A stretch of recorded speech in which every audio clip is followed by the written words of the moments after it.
Okay na? Okay na?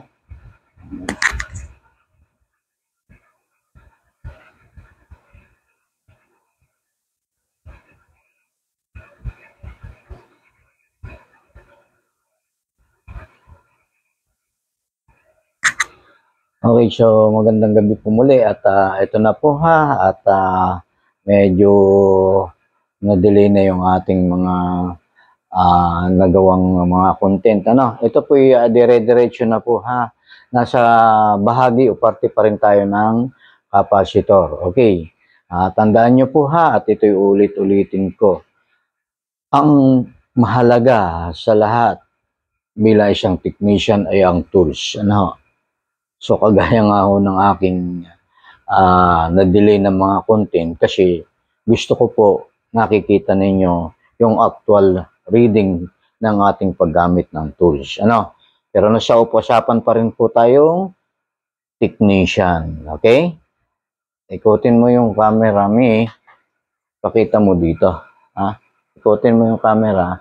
Pakita mo ito. Kita? Kita ano? O, nasa kursong electronics tayo. Malaki kita. Ha? Pagka hindi, ilapit mo. No? Kasi yung maliliit na yung susunod. Ano? Okay. Electronics servicing technician ang ating pinag-uusapan. Ano? Hindi pa po yung computer technician. Hindi pa yan. Ha?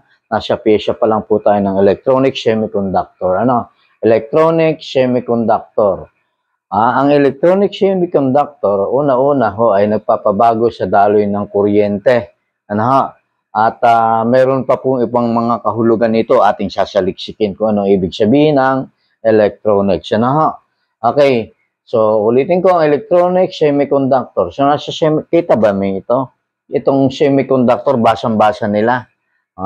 Okay. Nandito po tayo ha. Ano nga ba ang mga semiconductor? Okay. Ang mga semiconductor po ay ito ha. O yan, basa ba? Ha? O ilang resistor, capacitor, diode, transformer, transistor, kita ba? Maliwanag ba mi? Ha? Integrated circuit. Ano ha? Nilagyan ko lang ho ng Tagalog ang mga piyesang resistor. Nababasa ba? Basa nila? Basa nila? Magbibilang na. Okay, ano ha? Nasa electronics pa lang ho tayo ha. Wala pa tayo sa computer. Ano? Okay. So, ito nga ho. Ang electronic semiconductor ay may kabuuhang 6 na uri ng pyesang semiconductor. Kita hanggang dito, may? Kita, ano? Pati ako kita. Okay. Ang 6 na yan ay, ito po yan ha. Ang 6 na yan ay ang mga pyesang resistor, pyesang capacitor, pyesang diode, transformer, transistor, and integrated circuit. Okay, so ngayon po, napapanood ninyo ako.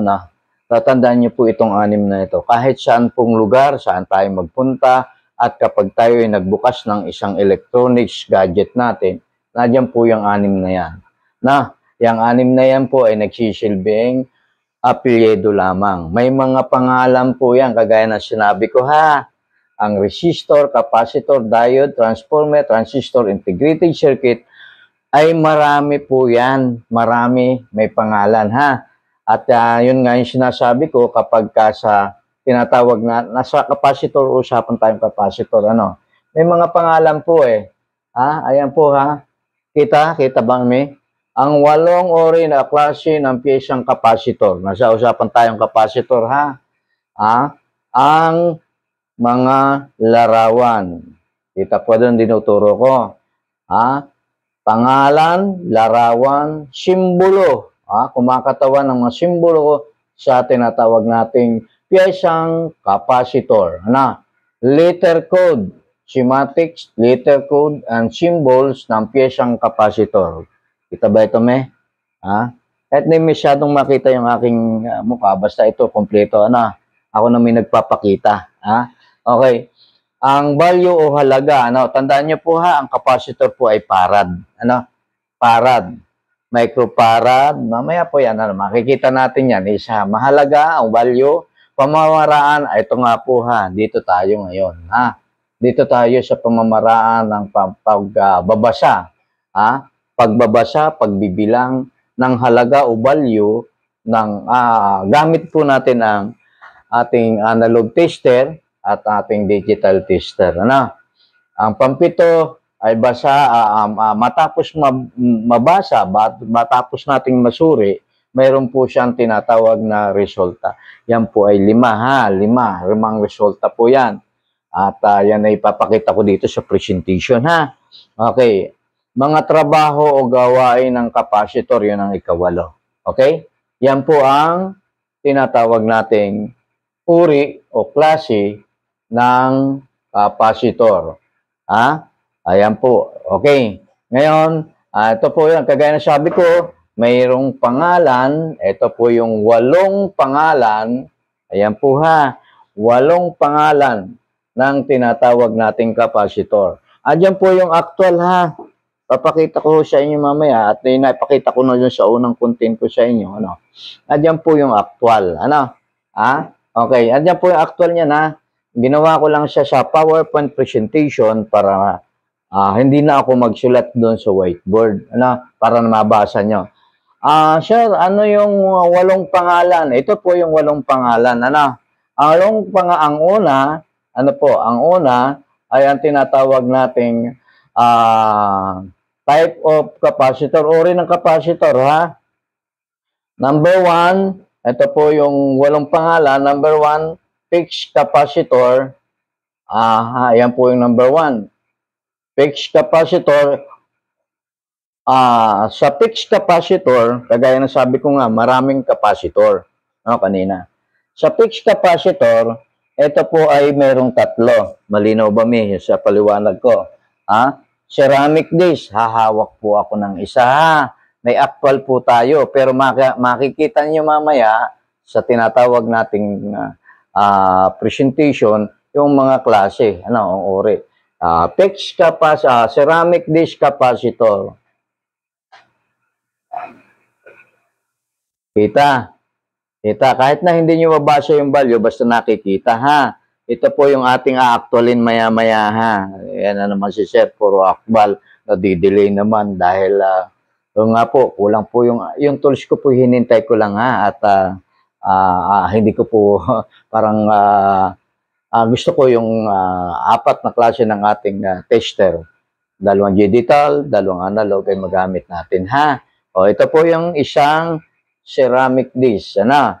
May actual ha. Mamaya ho makita niyo sa video. Okay, o sa presentation. Number 2, mylar. Ito po yung mylar ha. Hawak ko. Kita ba may?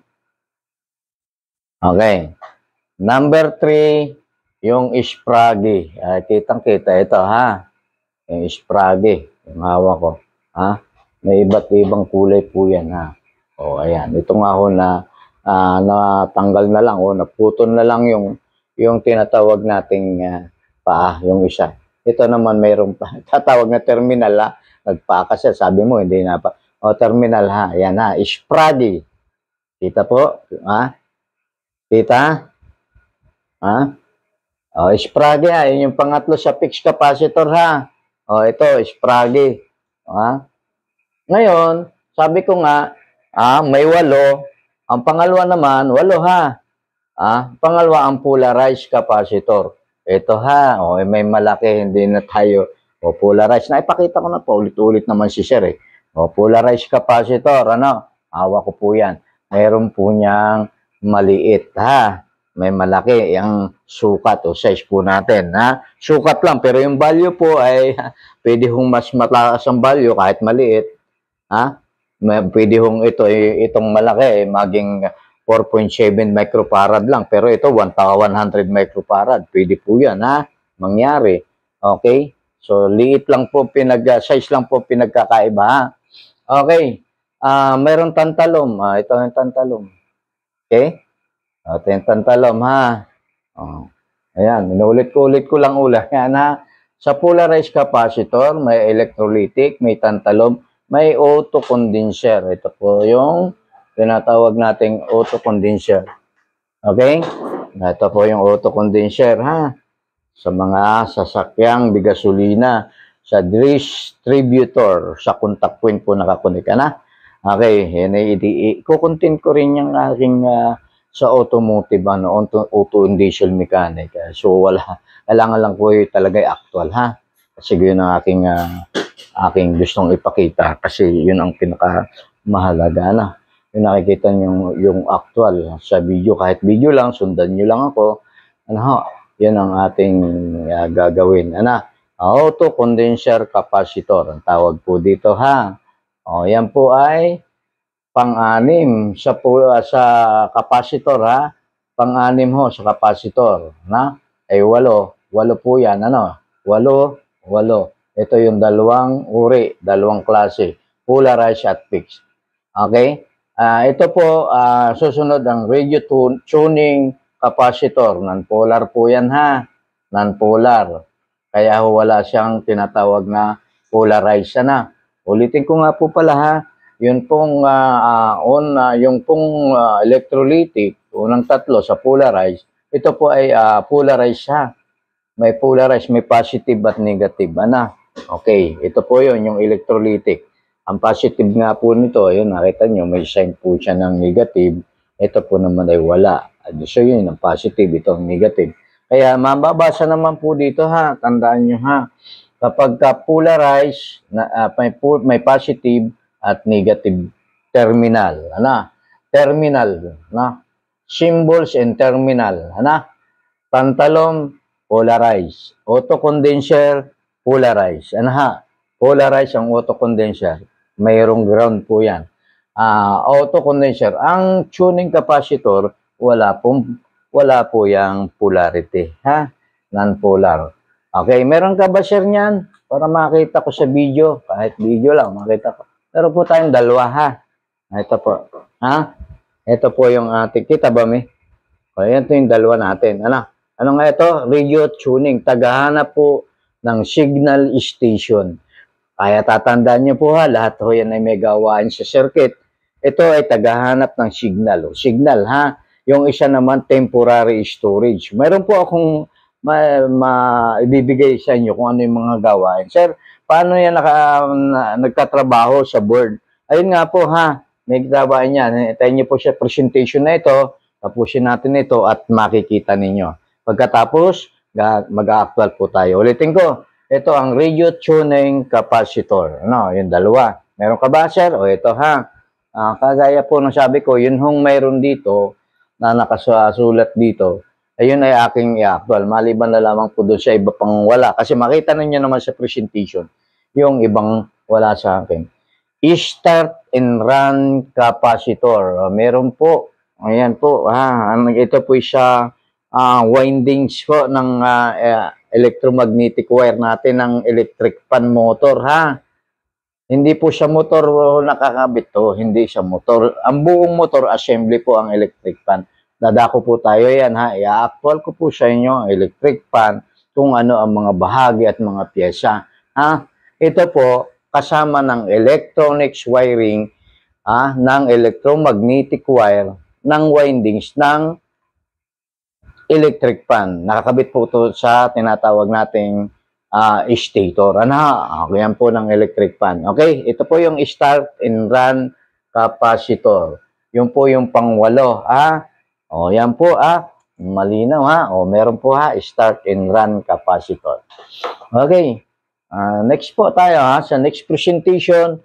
Yung unang unang pangalan ng capacitor ay naandito po ha. Ngayon, 8 po yan ha. 8. Ayan po ha. Yun yung 8. Ngayon, pupunta tayo. Pangalan lang po yung ating pinag-uusapan ha. Ayan yung pangalan. Pupunta po tayo ngayon. Ito na. Bagamat nakita ninyo sa actual sa akin, yung actual na pyesa, ito sa presentation, ito na po yan. Yung mga larawan. Kita ba mi? Di ba kanina hawak ko yung ceramic dish. Ito yon. Ito po yung larawan niya. Ito yung actual na ceramic dish ko. Ito yung mga larawan niya. Yan po, ang dami ha. mayroon siyang computation, parang color coding po ha. Mayroon siyang tinatawag na tolerance multiplier sa pagbasa ng value. Bakit? Kasi ho, parad nga ito eh. Yung tinatawag natin kumbaga sa resistor, mayroong ohms, kilo ohms, mega ohm, may tetra ohm. So marami ho, na value. Sa value po yun. Kaya meron. Kita ba itong tinuturo ko? Number? Ayan po ha, hindi lang natin nakita doon sa actual, pero kita po yung natin yung number. Next. Larawan ha. Kanina mayroon ho tayong 8 pangalan. Para ngayon, larawan naman. Fixed capacitor ang dalawang terminal. Ibig sabihin po, hindi po ako nag-aano dito yung paa, yung ating mga technician, minsan yung mga nagtuturo o nagko-content sa atin, hawakan yung dalawang paa, pagkatapos ay yung test probe ilagay sa isang paa. So, Tagalog na Tagalog, parang Tagalog, pero mas maganda, merong konting taglis, Ang tawag ko po dyan sa dalawang paa na yan, ang tawag dyan ay dalawang terminal connection. Sa Tagalog ng connection, nagkukonekta sa bawat circuito o bawat paa ng mga pyesa. Yan ang medyo magandang pakinggan kaysa sa paa. Ang tawag po doon ay terminal connection. Ang dalawang terminal connection natin, dito po sa ceramic disc, ayan po yung mga terminal connection. At may symbol na may symbol. Ayun po, symbol Ayun na, yung symbol. Ceramic capacitor and symbol. Kita ba? Itong tinuturo ko. Tinuturo ko.